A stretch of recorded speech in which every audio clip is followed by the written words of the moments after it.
Nah, sekarang kita akan belajar tentang posisi titik terhadap titik asal 0,0. Sebenarnya, untuk mencari posisi titik terhadap titik asal, itu sama halnya kita mencari koordinat dari suatu titik tertentu. Misalnya, kita memiliki titik P berada pada koordinat kartesius berikut. Maka, bagaimanakah posisi titik P tersebut terhadap titik asal? Dari titik asal, kita perlu 4 satuan ke kanan.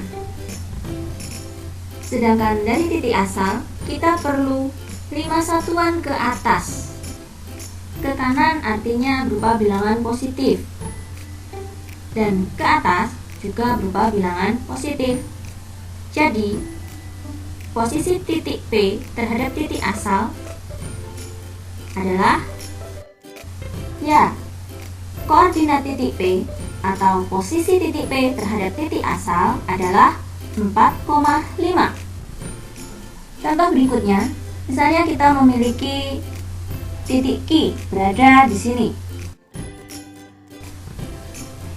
Dengan cara yang sama, kita memperoleh bahwa posisi titik Q dari titik asal yaitu 5 satuan ke kiri dan 2 satuan ke bawah. Artinya bahwa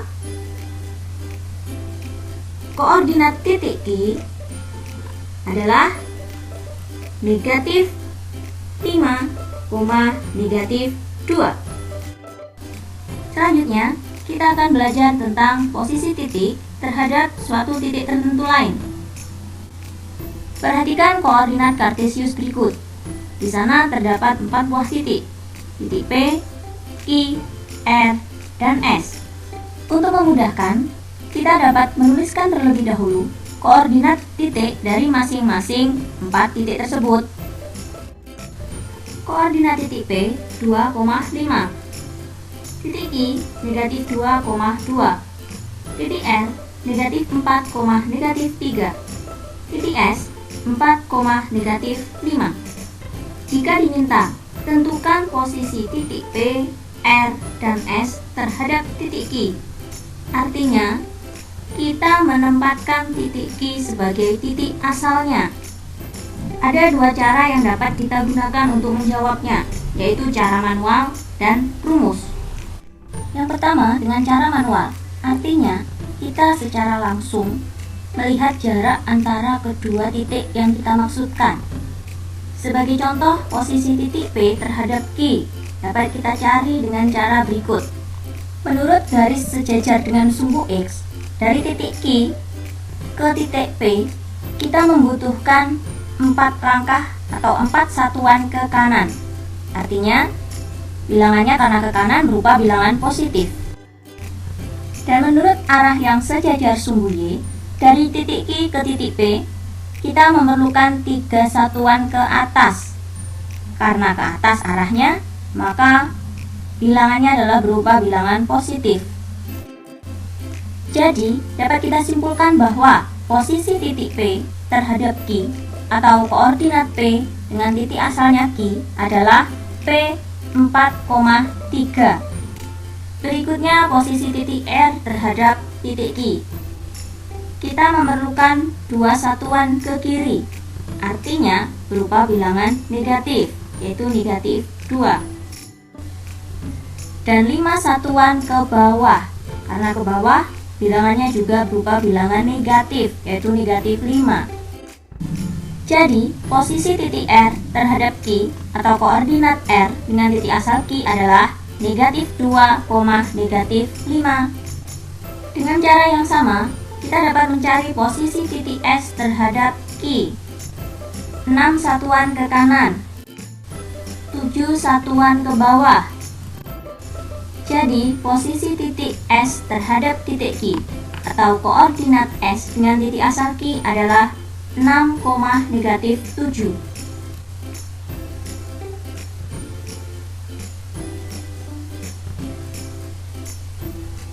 Gimana adik-adik? Sudah pahamkah? Atau kalian dapat menggunakan cara yang kedua, yaitu dengan menggunakan rumus. Rumusnya adalah X sama dengan X2 min X1 dan Y sama dengan Y2 min Y1, di mana X1, Y1 adalah koordinat titik asal dan X2, Y2 adalah koordinat titik yang dimaksudkan. Misalnya pada posisi titik P terhadap titik Q. Titik yang pertama adalah titik asalnya, yaitu titik Q, negatif 2,2. Artinya X1 sama dengan negatif 2 dan Y1 sama dengan 2. Sedangkan titik yang kedua adalah titik P, 2,5. Artinya X2 sama dengan 2, Y2 sama dengan 5. Dengan menggunakan rumus di atas, kita memperoleh bahwa X sama dengan 2 dikurangi negatif 2, sehingga menjadi 2 ditambah 2 sama dengan 4. Dan Y sama dengan 5 dikurangi 2 sama dengan 3. Jadi kita peroleh bahwa posisi titik P terhadap Q adalah 4,3. Gimana? Hasilnya sama kan dengan cara yang pertama tadi, dengan cara manual? So, kalian boleh memakai cara manual ataupun dengan rumus. Silahkan, yang penting kalian bisa paham dengan benar. Dengan cara yang sama, kalian dapat menggunakan rumus tersebut untuk mencari posisi titik R terhadap titik Q. Perhatikan saja uraian di bawah ini.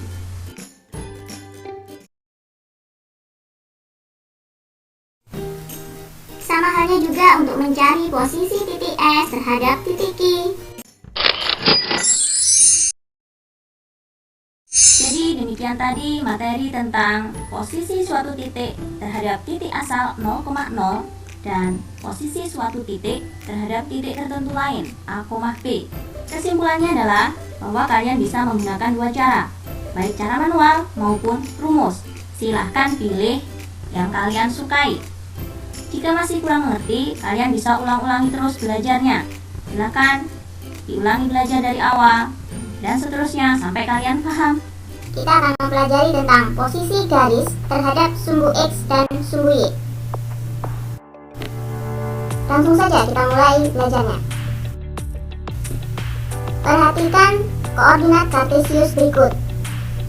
Terdapat garis K dan garis L yang hubungannya adalah sejajar. Maka posisi garis K dan L terhadap sumbu X adalah tegak lurus, karena dia memotong tegak lurus terhadap sumbu X. Dan posisi garis K dan L terhadap sumbu Y adalah sejajar. Berikutnya, perhatikan kembali sumbu koordinat berikut. Terdapat garis M dan garis N yang posisinya saling sejajar. Berdasar gambar tersebut, dapat kita simpulkan bahwa posisi garis M dan N terhadap sumbu X adalah sejajar. Sedangkan posisi garis M dan N terhadap sumbu Y adalah tegak lurus, karena kedua garis tersebut berpotongan tegak lurus terhadap sumbu Y. Berikutnya, perhatikan kembali koordinat kartesius berikut. Di sana terdapat sebuah garis, yaitu garis O. Dapat kita lihat bahwa garis O berpotongan dengan sumbu X maupun dengan sumbu Y. Dapat kita lihat di sini bahwa garis O berpotongan dengan sumbu X di titik 3,0 dan garis O berpotongan dengan sumbu Y di titik 0,4. Demikian tadi pembahasan tentang posisi garis terhadap sumbu X dan sumbu Y. Semoga kalian dapat memahaminya, dan silakan diulang-ulang kembali belajarnya agar kalian lebih dapat memahaminya. Dan saya ingatkan kembali kepada kalian bahwa silakan kalian mengerjakan latihan sebanyak-banyaknya yang berkaitan dengan soal materi sistem koordinat ini.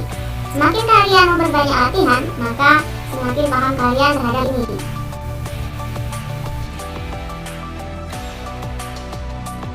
Demikian yang dapat saya sampaikan.